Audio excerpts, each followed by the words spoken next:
ചില സിനിമകളുടെ ഭംഗി നമ്മൾ ആ സിനിമ തിയേറ്ററിൽ ഇരുന്നതിൻ്റെ മൊത്തം ഉള്ള ഒരു എക്സ്പീരിയൻസ് ഫീൽ ചെയ്യുമ്പോഴായിരിക്കും നമുക്ക് മനസ്സിലാവുക. അങ്ങനെയുള്ള നിങ്ങൾ മസ്റ്റായിട്ട് കണ്ടിരിക്കേണ്ട ഒരു മൂവിയാണ് F1. എൻ്റെ ഈ പടത്തെ കുറിച്ചിട്ട് ഞാൻ പറയാതെ തന്നെ നിങ്ങൾക്കറിയാം. നിങ്ങളിൽ പലരും ഇപ്പോൾ തന്നെ ഐമാക്സിലും അല്ലെങ്കിൽ പല നല്ല കിടിലൻ തിയേറ്ററുകളൊക്കെ സെലക്ട് ചെയ്ത് ഈ പടം കണ്ടു കഴിഞ്ഞിട്ടുണ്ടാവും. എനിക്ക് ഇന്നലെയാണ് ഈ പടം കാണാൻ സാധിച്ചത്. തൃശ്ശൂർ ജോസിൽ നിന്നാണ് കണ്ടത്.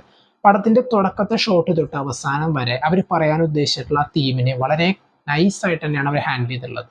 ഹാൻഡിൽ ചെയ്ത കാര്യം പറയുകയാണെങ്കിൽ ഇപ്പോൾ ഒരു ഉദാഹരണത്തിന് ഒരു അമ്മ കുഞ്ഞിനെ എങ്ങനെയാണോ നോക്കുക, അതായത് ആ കുഞ്ഞിന് ജനിച്ചു കഴിഞ്ഞാൽ അതിന് വേണ്ട എല്ലാ രീതിയിലുള്ള കെയർ എല്ലാം കൊടുത്ത് വളരെ നല്ല രീതിയിൽ കെയറൊക്കെ ചെയ്ത് വളർത്തിക്കൊണ്ട് വരുന്ന ആ ഒരു സ്റ്റേജ് ഉണ്ടല്ലോ, ആ ഒരു സ്റ്റേജ് എങ്ങനെയാണോ അതുപോലെ തന്നെയാണ് എനിക്ക് ശരിക്കും സിനിമ കണ്ടു കഴിഞ്ഞാൽ എനിക്ക് ഫീൽ ചെയ്തത്. കാരണം പ്രത്യേകം എടുത്തു പറയേണ്ടത് ഇതിലത്തെ ആ ഒരു റേസിങ് അല്ലെങ്കിൽ ആ ഒരു F1 റേസിങ് അവർ എടുത്തു വെച്ചേക്കുന്ന രീതി.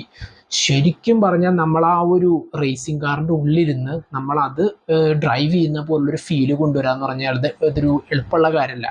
ജോസഫ് കൊസിൻസ്കി എന്ന് പറയുന്ന ഡയറക്ടറുടെ ആ ഒരു വിഷൻ ഈ സിനിമ കണ്ടിറങ്ങുമ്പോൾ നമുക്ക് ശരിക്കും മനസ്സിൽ തട്ടിയ രീതിയിൽ തന്നെയാണ് കൊണ്ടുവന്നിട്ടുള്ളത്. ഇതിൻ്റെ ഫോർമുല 1 റേസിംഗ് ഫോളോ ചെയ്യുന്ന അല്ലെങ്കിൽ ഇതിലെ ചാമ്പ്യൻഷിപ്പൊക്കെ കാണുന്ന ആളുകൾക്കാണെങ്കിൽ ഒരുപാട് റിലേറ്റബിൾ ആയിട്ടുള്ള പല സീക്വൻസുകൾ ഇതിലുണ്ട്. ഞാനങ്ങനെ റേസിംഗ് അങ്ങനെ കണ്ടിട്ടില്ല, പക്ഷേ നമ്മൾ ഈ സിനിമ കാണുമ്പോൾ നമുക്ക് അതിലത്തെ ഓരോ സീക്വൻസ് ബൈ സീക്വൻസ് നമ്മളെ പിടിച്ചിരുത്തുന്ന ഒരു ഫാക്ടർ ഉണ്ട്. ആ ഒരു വിഷ്വൽ ഫാക്ടറും അല്ലെങ്കിൽ ആ ഒരു മൂവിയിലത്തെ ആ ഒരു ഫാക്ടറും. ആൻഡ് പക്ക പ്രൊഫഷണൽസ് ആയിട്ട് തന്നെയാണ് ഇതിലുള്ള എല്ലാ ക്യാരക്ടേഴ്സും പ്രസന്റ് ചെയ്തിട്ടുള്ളത്. അതായത് നമ്മളൊരു റേസിംഗ് പുറത്തുനിന്ന് കാണുന്നല്ലാതെ അതിൻ്റെ ഉള്ളിൽ നടക്കുന്ന പല സംഭവങ്ങൾ എങ്ങനെയാണ് ഇതിനു വേണ്ടി പ്രിപ്പയർ ചെയ്യുന്നത്.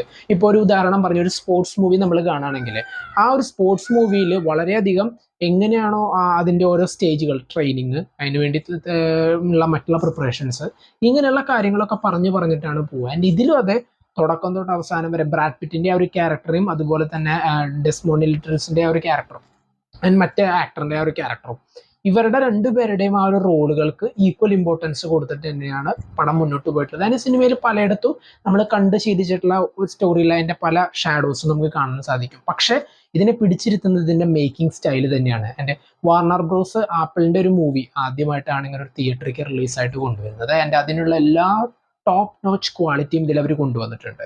പ്രത്യേകിച്ച് ഇതിൻ്റെ സൗണ്ട് മിക്സിങ്, കിട്ടില്ല സൗണ്ട് മിക്സിങ്. അത് ശരിക്കും പറഞ്ഞാൽ നമ്മൾ കാല് ഫീറ്റ് നമ്മൾ ആ ഒരു ഫ്ലോറിൽ ടച്ച് ചെയ്ത് നമ്മൾ സിനിമ കാണാൻ തിയേറ്ററിൽ ഇരിക്കുമ്പോൾ ഓരോരോ ആ ഒരു സൗണ്ട് എഫക്റ്റുകൾക്കൊക്കെ കിട്ടുന്നൊരു ഫീലുണ്ട് നമുക്ക് കാലിൽ കൂടെ. അതൊക്കെ ശരിക്കും പറഞ്ഞാൽ ഓരോ സീക്വൻസ് ബൈ സീക്വൻസും കിട്ടിയെന്ന് തന്നെ വേണം പറയാനായിട്ട്. ആൻഡ് ഹാൻസ് സിമ്മറിൻ്റെ മ്യൂസിക്, സിനിമയുടെ ചില കോർ പോർഷൻസിൽ അത് കൊണ്ടുവന്നിട്ടുള്ള ചില എഫക്റ്റുകളുണ്ട്. കണ്ടുകൊണ്ടിരിക്കുമ്പോൾ നമുക്ക് തന്നെ ഉള്ളിലുള്ളൊരു എന്താ പറയുക, ഒരു ഗൂസ് ബം മൊമെന്റ്സ് ആയാലും ത്രില്ലിംഗ് ആയാലും ഒക്കെ നല്ല പോലെ തന്നെ കൊണ്ടുവരാനായിട്ട് മ്യൂസിക്കിന് പലയിടത്തും സാധിച്ചു. ആൻഡ് ഹാൻസ് സിമ്മറാണ്, അപ്പോൾ നമുക്ക് പ്രത്യേകിച്ച് പറയേണ്ട ആവശ്യമില്ല. ആൻഡ് ഓവറോൾ നിങ്ങളൊരു മൂവി ലവർ ആണ് അല്ലെങ്കിൽ തിയേറ്ററിൽ തന്നെ ഒരു പടം പോലും മിസ് ചെയ്യാതെ കാണുന്ന ഒരാളാണെങ്കിൽ തീർച്ചയായിട്ടും മിസ് ചെയ്യാതെ കണ്ടിരിക്കേണ്ട ഒരു must watch masterpiece item തന്നെയാണ് F1. ആൻഡ് ഞാൻ ഈ പറഞ്ഞ പോലെ ഇപ്പോൾ ഞാൻ ഐമാക്സിൽ ഇതുവരെ ഒരു മൂവിയും കണ്ടിട്ടില്ല. പക്ഷേ ഇതെനിക്ക് കാണണം എന്ന് ആഗ്രഹം ഉണ്ടായിരുന്നു. ചില സമയപരിമിതി മൂലം പോകാൻ പറ്റാത്ത ചില സാഹചര്യങ്ങൾ കൊണ്ടും നോർമൽ തിയേറ്ററിൽ നിന്നാണ് കാണാൻ സാധിച്ചത്.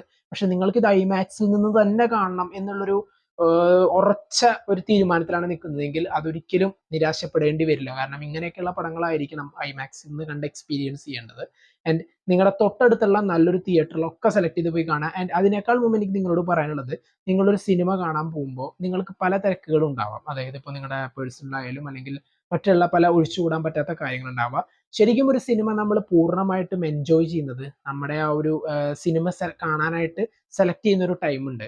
ആ ഒരു ടൈമിൽ നമ്മൾ ആ തിയേറ്ററിൽ നിന്ന് കാണുമ്പോൾ മറ്റുള്ള ഒരു ടെൻഷനിൽ നിന്നൊക്കെ ഒരു 2.5-3 മണിക്കൂറിൽ നിന്ന് നമ്മൾ മാറി നിൽക്കുമ്പോൾ നമുക്ക് കിട്ടുന്ന ഒരു ഫീൽ ഉണ്ട്. ഓക്കെ, ഈ ഒരു മൂവിക്ക് ഞാൻ ഓപ്റ്റ് ചെയ്തിട്ടുള്ള ടൈം പക്കയാണ്, അല്ലെങ്കിൽ ഇങ്ങനെയുള്ള പടങ്ങൾക്കാണ് നമ്മളൊരു സമയം സെലക്ട് ചെയ്ത് കാണേണ്ടത് എന്നുള്ളത്.